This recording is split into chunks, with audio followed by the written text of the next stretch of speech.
হেই WhatsApp guys, কেমন আছো সবাই? আশা করি সবাই ভালো আছে। আলহামদুলিল্লাহ আমিও খুব ভালো আছি, আপনাদের ভালোবাসা এবং দোয়া। তো বন্ধুরা, দেখতে পাচ্ছেন আমার বোর্ডিংটি মোটামুটি বড়োভাবে খুলে দিয়েছি, বড় করে দিয়েছি আর কি।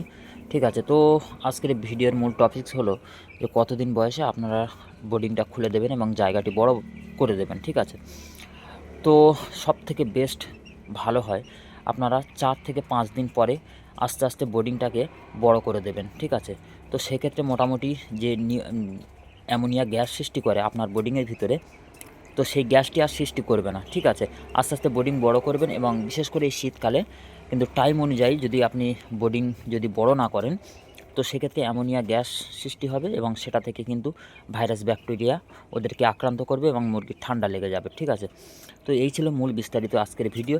তো সবাই যদি উপকার হয় এই ভিডিওটি দেখে, অবশ্যই লাইক, কমেন্ট এবং সাবস্ক্রাইব করে সঙ্গে থাকবেন।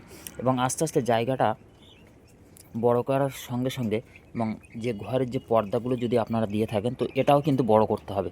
এটা কিন্তু অবশ্যই খেয়াল রাখবেন। ঠিক আছে, তো সবাই ভালো থাকবেন, সুস্থ থাকবেন। আল্লাহ হাফেজ, আসসালামু আলাইকুম।